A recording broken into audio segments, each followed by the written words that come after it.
Fala galera, beleza? Enoque Liel aqui com mais um vídeo para vocês. Após alguns pedidos dos meus alunos em sala de aula para falar sobre Kubernetes, eu decidi gravar esse vídeo. Esse vídeo vai ser de uma trilha de vídeos onde eu vou falar sobre Kubernetes, legal? Começando aqui da parte introdutória, conceituando sobre o que é o Kubernetes, como é que ele funciona, quais são os componentes presentes em Kubernetes e depois avançando ali para exemplos práticos, mostrando como provisionar um cluster Kubernetes, sem nenhum cloud provider, ou seja, totalmente ali feito por você, e depois também demonstrarei como fazer utilizando ali um cluster gerenciado em um provedor de cloud computing. Então, se você tem interesse sobre Kubernetes, te convido para que você me acompanhe nessa série de vídeos e, sem mais delongas, bora para o vídeo. Kubernetes. Antes da gente falar sobre Kubernetes, vamos revisitar aqui rapidamente os nossos modelos de operação, como nós, dentro de diferentes projetos, operamos e disponibilizamos aí as nossas aplicações. Bom, o modelo mais tradicional, o deployment tradicional, é aquele modelo onde nós temos o nosso servidor, esse servidor ali com um sistema operacional instalado, um Linux, por exemplo, uma distribuição Linux, e as nossas aplicações rodando direto nessa camada de sistema operacional. Então esse é o modelo mais simples e o modelo mais comum. Porém, muitas das vezes, utilizando esse modelo, nós acabamos não tirando o máximo proveito, tá, do servidor que nós temos à nossa disposição, ok? E aí, com a evolução da tecnologia, surgiu a tecnologia de virtualização, onde agora, com um único servidor, nós temos ali a nossa camada de hardware, legal? O sistema operacional aí instalado nesse servidor e em cima desse sistema operacional uma camada de hypervisor, uma camada ali de virtualização. E em cima desse hypervisor nós podemos agora criar máquinas virtuais. Porém, essas máquinas virtuais, por sua vez, também contêm um sistema operacional completo. Legal? Uma vez essas máquinas devidamente criadas, com o sistema operacional devidamente instalado, nós podemos ali instalar as nossas aplicações com suas dependências e aí disponibilizar para os seus clientes. Mas mesmo assim, isso gera aí uma imagem relativamente grande, bacana, não é tão fácil de escalar por conter um sistema operacional completo. E aí, já com a evolução para a tecnologia de containers, agora nós temos aqui um modelo de operação relativamente diferente, onde nós temos aqui a nossa camada de hardware, em cima da camada de hardware a camada de sistema operacional, e em cima dessa camada de sistema operacional, ao invés de eu ter ali uma camada de virtualização, um hypervisor, eu tenho aqui a minha container runtime, por exemplo. E em cima dessa container runtime eu posso ter meus containers. Então perceba que eu tenho a minha container runtime rodando diretamente ali em cima do sistema operacional. Então eu não preciso mais virtualizar sistemas operacionais completos. Posso utilizar a tecnologia de container como o Docker, por exemplo. E aí, em cima desse container runtime, posso criar ali meus diferentes containers, bacana, e por sua vez encapsulam ali a sua aplicação e as dependências dessa aplicação. Então, ganhamos mais flexibilidade, conseguimos replicar os nossos ambientes de maneira uniforme com a maior facilidade. Porém, operar tudo isso de forma manual em ambientes de grande escala acaba sendo bastante oneroso. E é por isso que soluções como o Kubernetes venham a surgir.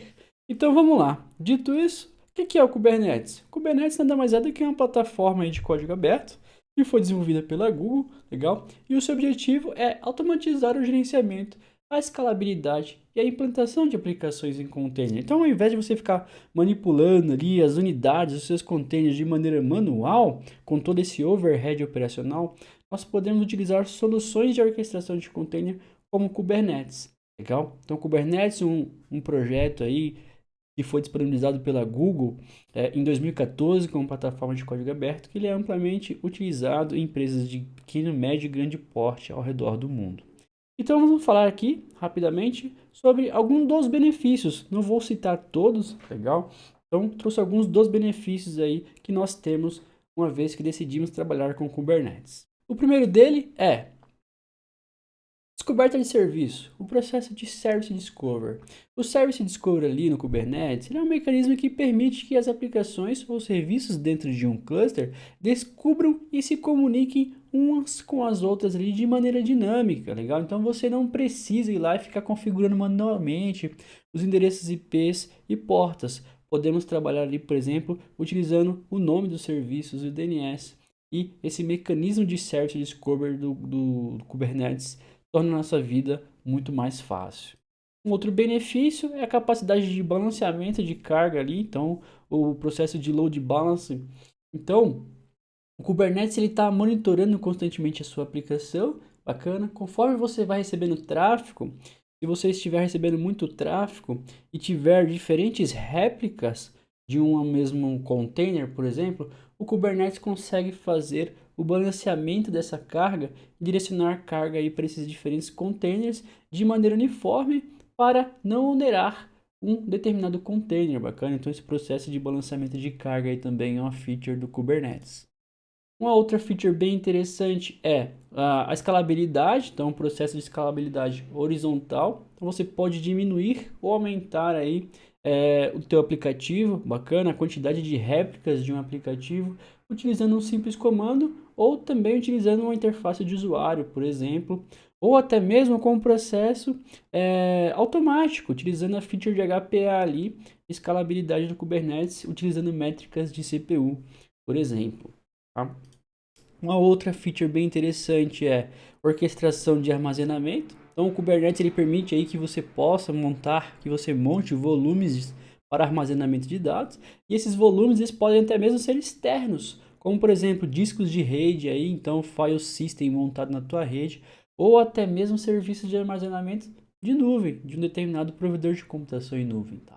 E esses volumes aí são úteis para persistir dados que precisam sobreviver ao ciclo de vida dos seus containers, dos seus pods. Falaremos mais sobre pods a seguir, ok?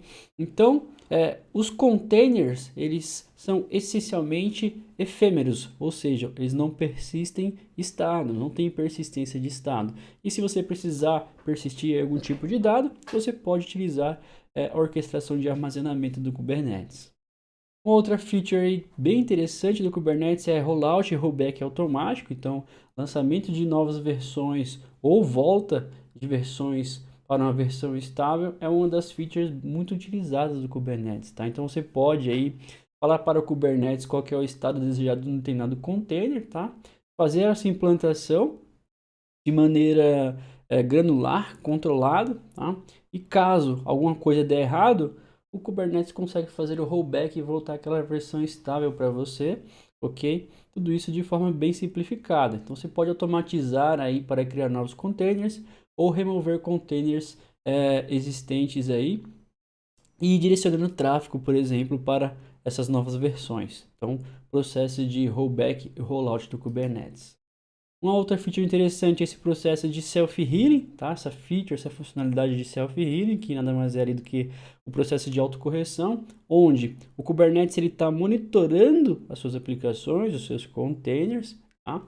E caso um desses containers venha a falhar, o Kubernetes vai lá, cria uma nova versão, uma nova réplica e remove essa versão que não está saudável, que não está íntegra, de forma que essa versão problemática não receba tráfego, tá? Então esse processo acontece de forma automatizada aí dentro do Kubernetes, uma vez que você tenha configurado corretamente.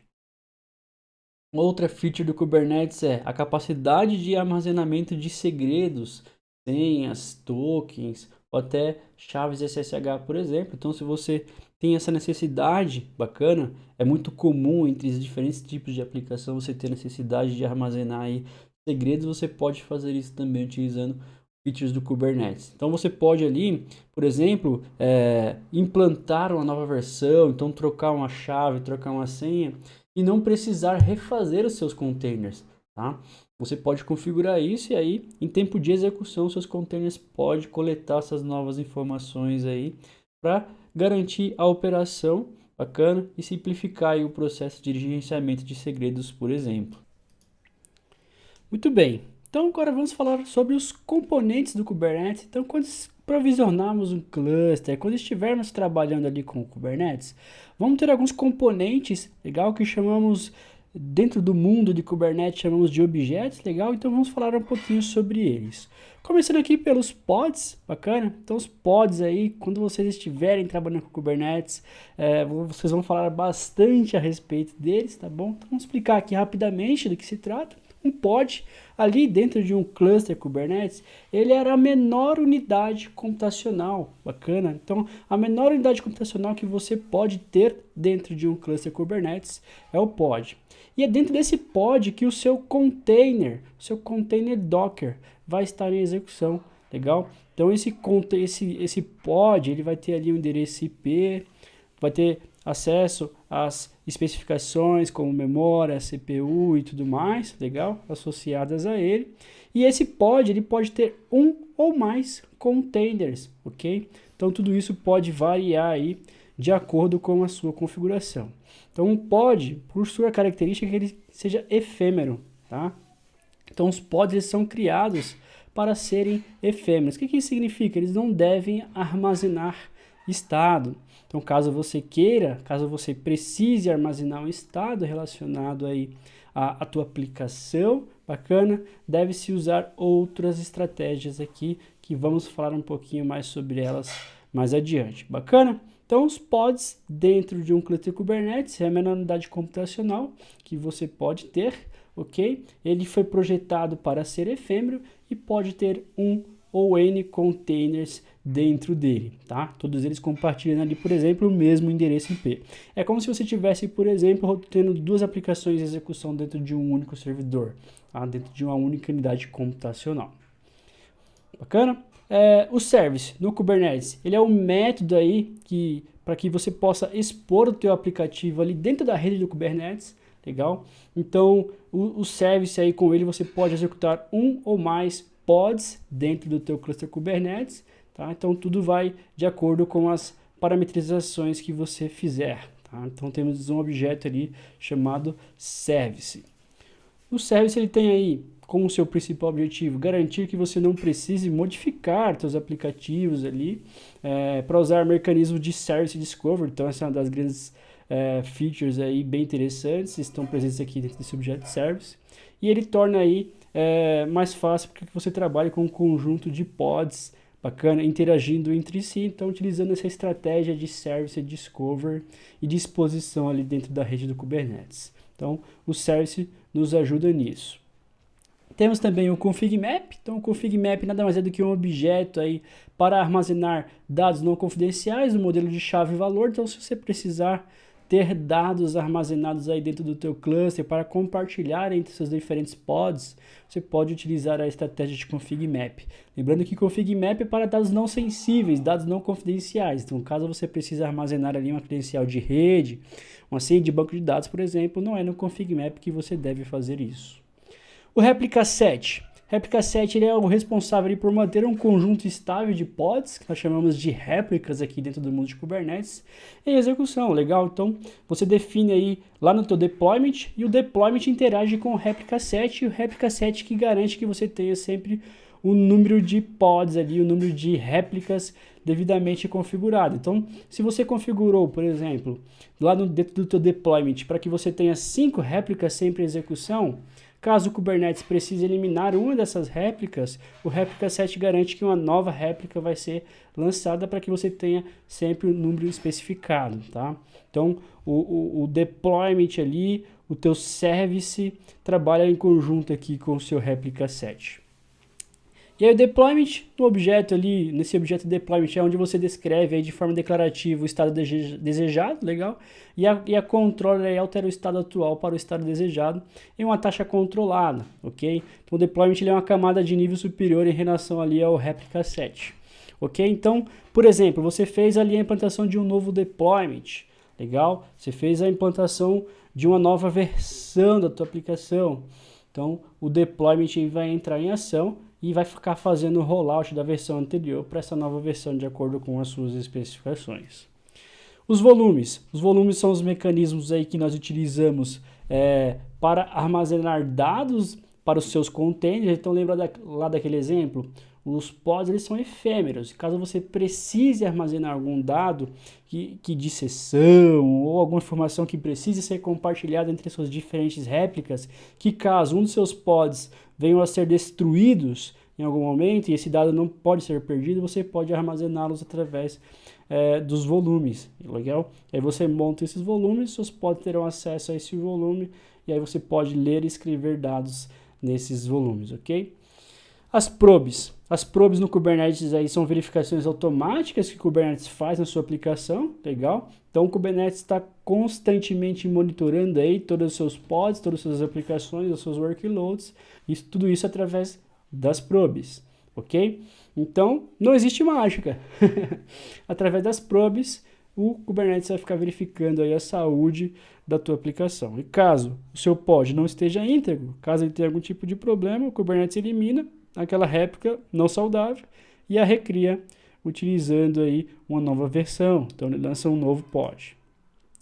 Temos 3 tipos de probes à nossa disposição. Então, as Liveness probes ali, que são as probes responsáveis por verificar se o seu pod ali, ele está vivo, ele está operacional, ele está em operação ali, tá? A Readiness Probe é uma probe que vai verificar se o seu pod ali está pronto, ou seja, já foi devidamente inicializado, já carregou todas as configurações, está pronto aí para receber tráfego. E a Startup Probe aí é a probe para verificar a inicialização do seu pod, ok? E por último aqui, para a gente fechar, o HPA, que é o Horizontal Pod Outscale. O HPA aí é como você consegue dimensionar, fazer o scaling dos seus pods, então aumentar o número de um número mínimo para um número máximo de acordo aí com métricas baseadas em memória e CPU. Legal? Então, falou de scaling no Kubernetes, falamos de HPA. Muito bem, pessoal. Então, para esse primeiro vídeo era isso, legal? Então, eu peço que você se inscreva no canal, clique aqui no sininho para ativar as notificações, para que quando os próximos vídeos forem disponibilizados, você possa ser notificado, legal? Deixe o seu like, compartilhe esse vídeo com seus amigos, vejo você no próximo vídeo. Um abraço e tchau!